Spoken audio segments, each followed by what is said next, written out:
Kuala Lumpur yakin satu formula yang menepati kehendak semua pihak akan dicapai pada perjumpaan Ketua Kerajaan APEC. 35 lagi mayat bot karam di Keluang ditemui. Berita sepenuhnya. Malaysia terus menyuarakan keprihatinan mengenai keadilan sejagat khususnya dalam bidang ekonomi. Di Jakarta, kehadiran Perdana Menteri mendapat sambutan hangat menjelang perjumpaan tidak formal Ketua Kerajaan negara anggota APEC di Bogor esok. Perjuangan Datuk Seri Dr. Mahathir Mohamad mengenai jadual perdagangan bebas rantau ini semakin menarik minat pelbagai pihak. Kami sedang menunggu isyarat dari Jakarta untuk laporan seterusnya. Dan sebaik saja ia diterima, kami akan bawa anda secara langsung ke Jakarta. Dalam pada itu, Timbalan Perdana Menteri Datuk Seri Anwar Ibrahim berkata, Asia dan Barat harus bekerjasama memastikan halangan perdagangan yang wujud sekarang dileraikan dalam masa yang singkat. Menurutnya, perkongsian dalam bidang perdagangan dan ekonomi harus juga diterokai bersama bagi mencapai matlamat lebih baik. Katanya ia juga membantu mendalami budaya dan mendekatkan lagi negara yang sekian lama tersisih daripada arus pembangunan dunia. We are doing this because we believe that for a Pacific community to emerge, nations on both sides of the ocean, north and south, rich and poor, must participate as equal partners. Beliau berkata demikian ketika menyampaikan ucapannya di Majlis Makan Tengah Hari meraikan peserta sidang dialog Pasifik di Pulau Pinang. Menurutnya, walaupun akan berlaku sedikit masalah ketika hendak meleraikan halangan dagangan, ia boleh diatasi dengan cara semangat Asia, iaitu saling percaya-mempercayai. Datuk Seri Anwar turut menjelaskan, jika Asia ingin berdamping dengan negara Barat, mereka tidak harus bersikap prejudis. Beliau yang juga peserta menyifatkan dialog ini sebagai berjaya kerana segala pandangan serta pendapat diterima secara terbuka. Acara ini agak dianggap ringkas, tetapi ia luar biasa bermakna kerana saya lihat dari para peserta dari rantau ini dan juga dari rakan-rakan kita senator dari Amerika Syarikat, satu keinginan luar biasa untuk saling mengenali, saling menghormati dan berkeinginan untuk mencari penyelesaian. Sementara itu, Senator William S. Cohen yang menjadi penggerak dialog ini menyifatkan ia mencapai matlamat. So I am very, very happy with this first dialogue. I think that your Deputy Prime Minister articulated a vision for the future which is comparable to anything that I've heard from any statesman in the world. And so I believe that... Pada sesi soal-jawab selepas itu, Datuk Seri Anwar menjelaskan kejayaan Malaysia dalam pelbagai bidang ialah kerana ia mengambil kira pendapat semua bangsa negara ini. Pandangan mereka dalam pelbagai hal juga diambil walaupun pada asasnya Islam agama rasmi negara. Menurutnya, Malaysia tidak akan mengabaikan pandangan penganut agama lain dan inilah yang membezakan Malaysia dengan negara Islam lain. For Muslims have to accept that this is not an entirely Muslim society they were dealing with. Nearly half of our population are non-Muslims, Christians, Buddhists and Hindus and others. And therefore, we will have to continue to interact with them. Katanya, Barat tidak seharusnya melihat Islam sebagai golongan yang menjadi ancaman kepada dunia kerana pendekatan yang diambil oleh Malaysia membuktikan ia sebaliknya. Serentak itu, beliau berkata ketika membentangkan Belanjawan 1995 baru-baru ini, beliau menggunakan ungkapan ahli falsafah pelbagai kaum. This will be done. Dan saya baru diberitahu bahawa isyarat dari Jakarta telah kami terima dan Tengku Alida Bostamam pun nampaknya sudah bersedia. Yang jelas, menjelang pertemuan di Bogor esok, Kuala Lumpur tidak tersisih dalam mempertahankan ketegasannya tidak mahu rantau ini dijadikan kawasan perdagangan bebas dalam satu tempoh masa. Perdana Menteri yang melahirkan keyakinan itu berkata, ini adalah kerana pendirian yang dibuat bersandar kepada hakikat bahawa rejim perdagangan dunia mesti bebas keseluruhannya. Bersama Tengku Alida Bostaman di Jakarta untuk perkembangan seterusnya. Terima kasih Kuala Lumpur. Ketika ini di Pusat Konvensyen Jakarta, Ketua Kerajaan negara anggota buat pertama kalinya berada di bawah satu bumbung sebelum perjumpaan tidak formal mereka di Bogor. Mereka diraih Presiden Suharto pada majlis makan malam. Sebelum majlis itu, Ketua-Ketua Kerajaan mengadakan beberapa sesi perbincangan dua hala untuk mendapatkan pandangan peribadi mengenai tujuan utama mereka berada di Indonesia. Pendirian Malaysia sudah tentu telah digambarkan dengan begitu jelas sejak mesyuarat ini bermula. Tetapi bagi sebilangan wakil media antarabangsa dan tempatan, pendirian Kuala Lumpur mahu didengar dari mulut Perdana Menteri sendiri.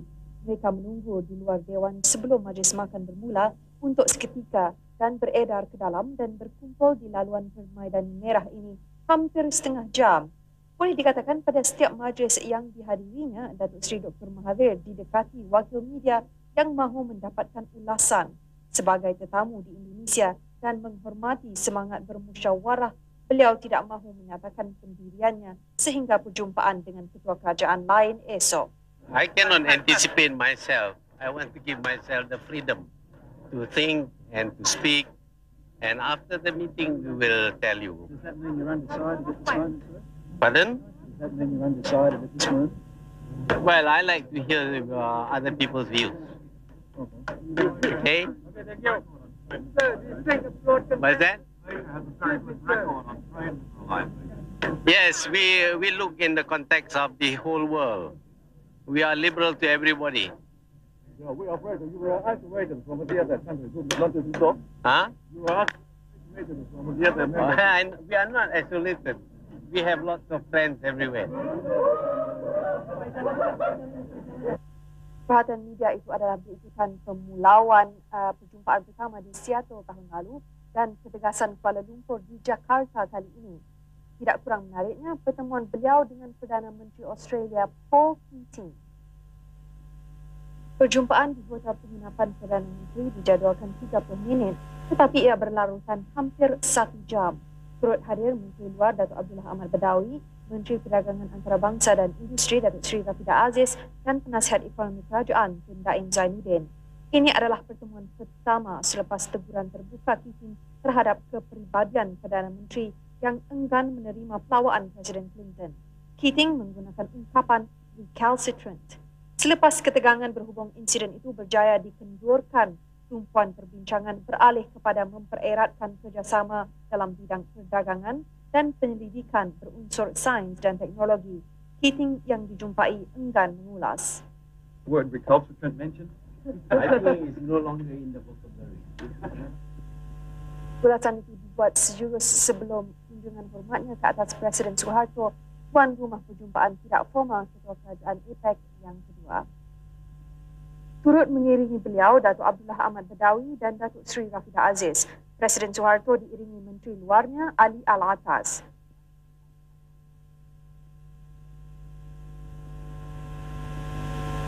Courtesy call dengan Presiden Suharto.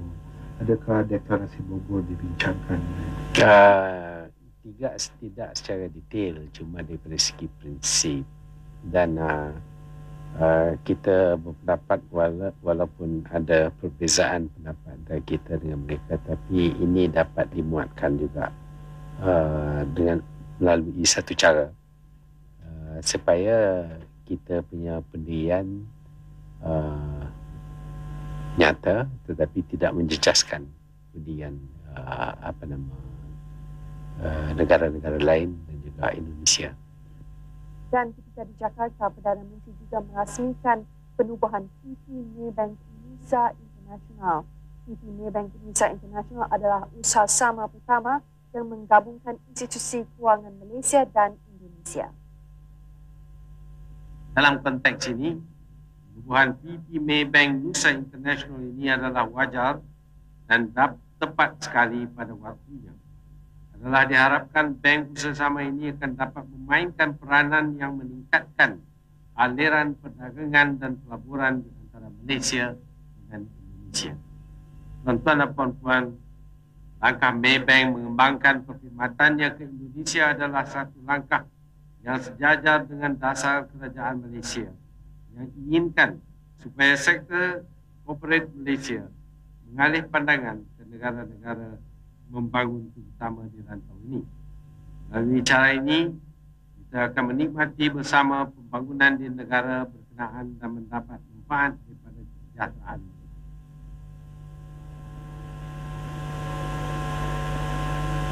Usaha sama sektor swasta itu adalah antara 3 perjanjian yang disaksi Perdana Menteri ketika beliau berada di Jakarta. Esok tumpuan sudah tentu diberi kepada perjumpaan tidak formal di Bogor yang terletak kira-kira 1 jam perjalanan dari Jakarta. Ketua Kerajaan 18 negara anggota buat pertama kali akan berpeluang berbincang dan seterusnya menetapkan arah haluan APEC. Dengan itu, sekian sahaja laporan kami dari Jakarta. Kita kembali ke Kuala Lumpur. Terima kasih Lida dan teruskan bersama kami untuk mengetahui keadaan terkini mengenai banjir. Dan sekitar perbicaraan kes pembunuhan adun batu talam Datuk Mazlan Idris. Teruskan bersama Buletin Utama. Rasuah BPR terhadap bekas Ketua Menteri Melaka Tan Sri Rahim Tambici. Peguam Negara Datuk Mohtar Abdullah menyifatkan laporan kedua BPR yang diserahkan kepadanya sebagai lengkap. Datuk Mohtar berkata beliau sendiri terbabit mengkaji laporan itu bersama pegawai kanannya dan keputusan akan dibuat tidak lama lagi.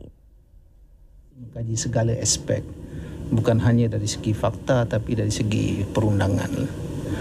Saya tidak boleh beri apa time frame lah, sebab setiap kajian mestilah meneliti dan mendalam. Tan Sri Rahim yang melepaskan semua jawatan kerajaan dan politik di siasat BPR berikutan 10 laporan dibuat ke atas dirinya. Beliau dikatakan mempunyai harta bernilai 74 juta. 2 bulan lalu, BPR menyerahkan laporannya kepada pejabat Peguam Negara. Bagaimanapun, diarah untuk meneruskan siasatan. Dan Sabtu lalu, hasil siasatan BPR diserahkan kepada Datuk Mohtar buat kali kedua. Siasatan oleh BPR sekarang ini adalah lengkap, yang mungkin membolehkan saya buat keputusan. Laporan terkini banjir. Keadaan beransur pulih di hampir semua kawasan pantai timur dan Johor dengan paras air sungai di kebanyakan tempat mulai surut dan di bawah taraf bahaya. Hujan lebat sejak minggu lalu juga dilaporkan berhenti dan cuaca cerah semula. Bagaimanapun di Pahang, paras air di kawasan hilir Sungai Pahang terus meningkat dengan sukatan air di pekan naik pada 3.34 meter petang tadi. 9 orang yang dipindahkan dari kampung Gancung Pekan masih di pusat perpindahan.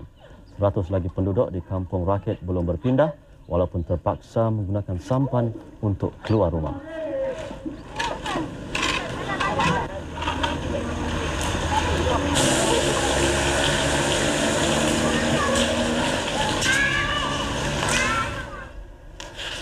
Mahkamah Juvana Batu Pahat mengarahkan bayi perempuan Humira Abdullah diserahkan kepada ibu saudaranya Fatimah Rahmat untuk dipelihara hingga berusia 18 tahun.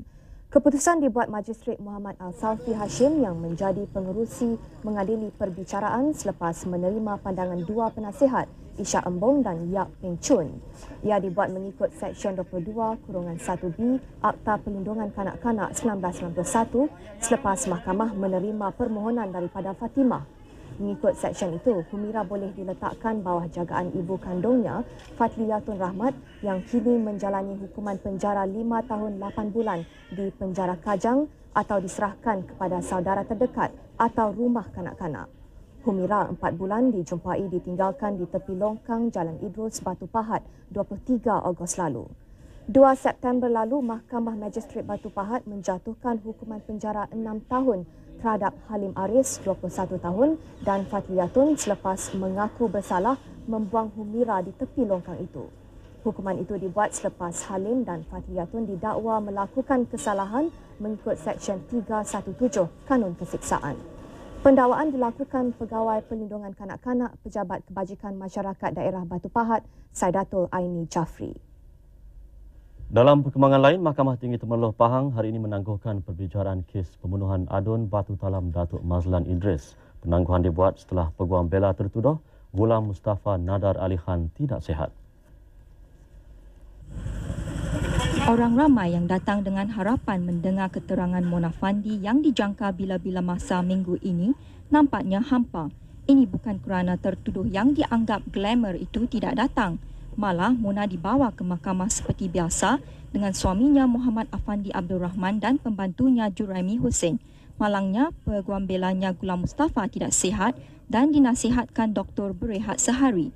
Hakim Datuk Mokhtar Sidin menangguhkan perbicaraan ke esok. Lim Biling melaporkan untuk Buletin Utama Temerloh Pahang. Sementara itu, 40 keluarga di Blok C Rumah Pangsa Kramat Permai Kramat Selangor bimbang kerana tebing di sekitar rumah pangsa yang mereka diami runtuh sejak beberapa hari lalu.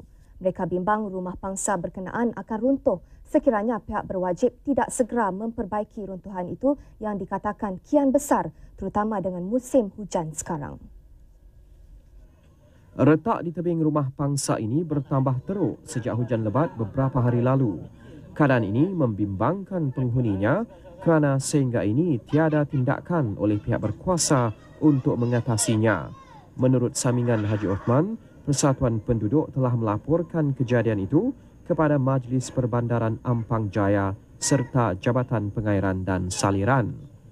Beliau meminta pihak berkuasa segera mengatasinya kerana ia bukan saja membahayakan penghuni, malah membabitkan orang ramai di sekitarnya. Rata-rata penduduk bimbang kejadian Highland Towers di Ulu Klang runtuh tahun lalu akan berulang jika keadaan terus dibiarkan. Penghuni di Blok C rasa kebimbangan disebabkan tanah runtuh. Sebab kita tak tahu bila sikit-sikit runtuh pun Kang lebih banyak kita tak tahulah kan. Kang bila runtuh semua susahlah kan. Ya. Susulan bot karam di Tanjung Balau, Johor, pasukan penyelamat menemui 35 lagi mayat termasuk seorang wanita setelah melancarkan gerakan mencari di sekitar Tanjung Balau dan Tanjung Siang dekat Desaru, Johor hari ini. Dengan ini, jumlah mangsa yang ditemui setakat ini ialah 42 orang. Bagaimanapun, menurut Ketua Polis Johor, Datuk Muhammad Rajib Haji Muhammad Saleh, tidak semua mayat yang ditemui dapat diangkat kerana terdampar di kawasan berbatu serta jauh daripada tempat operasi. Sehubungan dengan itu, beliau mengarahkan anggota Polis Marin berjaga-jaga di kawasan berkenaan dan mengangkat mayat itu apabila dihanyutkan air pasang. Beliau juga mengumumkan polis setakat ini mengenal pasti 15 mayat yang ditemui semalam hasil pertolongan rakan mereka yang masih hidup. Polis juga katanya menghubungi Kedutaan Indonesia untuk menguruskan mayat berkenaan. Bagaimanapun, beliau berkata pihaknya sedia menguruskan mayat itu sekiranya pihak berkenaan tidak berminat mengambilnya. Dalam kejadian Jumaat lalu, sebuah bot yang membawa 87 pendatang tanpa izin dari Indonesia karam selepas dipukul ombak kira-kira 2 batu nautika dari Tanjung Balau. Bagaimanapun, 26 daripada mereka selamat selepas berenang ke pantai. Beralih ke laporan saham. Harga saham di Bursa Saham Kuala Lumpur ditutup tinggi hari ini hasil sokongan belian oleh pelabur kecil dan institusi. Indeks komposit naik 14.44 mata kepada 1044.31. Indeks perusahaan bertambah 31.03 mata menjadi 1816.34. Sebanyak 125.367 juta saham bernilai 716 juta ringgit diniagakan. Pada penutup, 437 saham mencatatkan keuntungan dan 35 saham rugi, manakala 35 lagi tidak berubah.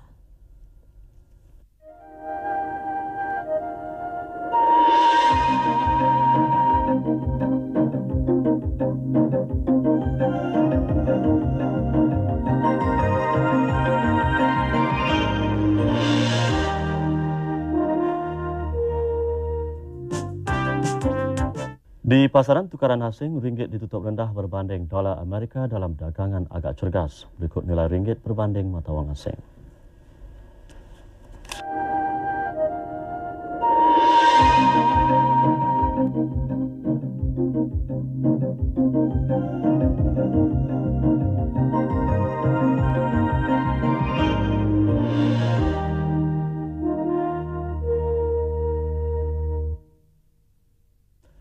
Berita luar negara selepas ini. Jangan ke mana-mana.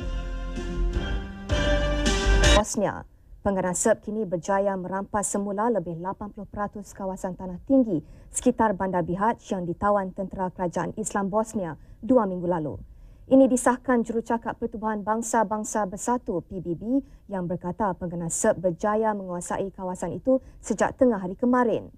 Majlis Keselamatan mengutuk pertempuran terbaru ini, tetapi jurucakap PBB di bekas negara Yugoslavia itu berkata PBB tidak akan campur tangan seperti yang diminta Tentera Kerajaan Islam Bosnia. Sementara itu, Komander Pengganas SERB mendakwa pasukan pengaman PBB Pakistan membantu tentera kerajaan Islam Bosnia dalam pertempuran di Ribnica, 80 km di utara Sarajevo. Menurutnya, tentera Pakistan melepaskan tembakan meriam kereta kebal dan peluru berpandu ke arah kedudukan SERB. Dan di Bonsaska Krupa, sebahagian dari 58,000 penduduk SERB yang melarikan diri ketika perang memuncak mula kembali ke kampung halaman mereka. 2 minggu lalu, tentera kerajaan Islam Bosnia yang melancarkan serangan mengejut berjaya menyebabkan pengganas SERB berundur. Dan jika bandar ini berjaya ditawan, ia akan menjadi bandar terbesar pernah ditakluk tentera kerajaan sejak konflik ini meletus 2 tahun lalu.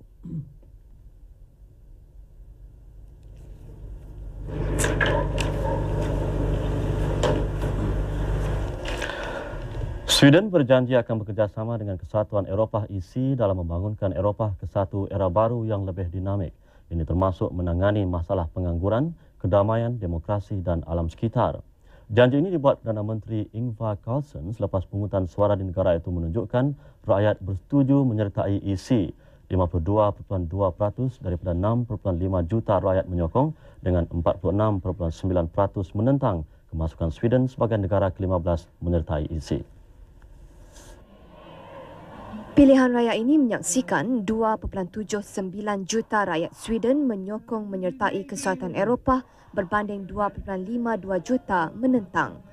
Bagaimanapun, 48,179 tidak membuat sebarang pilihan dalam undi mereka. Pilihan raya ini hanya menghendaki pengundi menyatakan ya atau tidak. Ketakutan kehilangan pelaburan dan pertumbuhan ekonomi rendah mendorong pengundi memilih menyertai EC. Penentang rancangan itu menggunakan isu kedaulatan negara dan soal sara hidup dalam kempen mereka. Sementara itu, Presiden Kesatuan Eropah Jacques Delors menyifatkan penyertaan Sweden akan menyumbang keyakinan masyarakat Eropah. Kemenangan Sweden ini dijangka akan mempengaruhi rakyat Norway mengundi menyokong penyertaan Norway dalam EC di pilihan raya 28 November ini.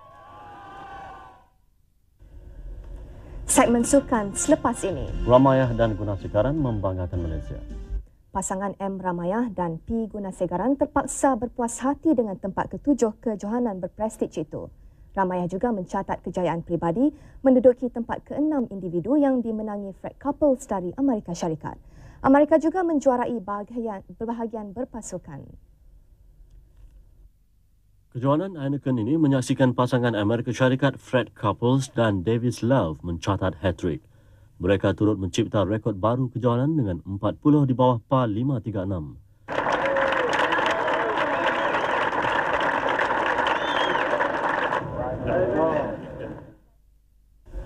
Sekian buletin utama malam ini. Selamat menonton rancangan-rancangan istimewa yang telah kami sediakan. Selamat hormat dan selamat malam. Selamat malam.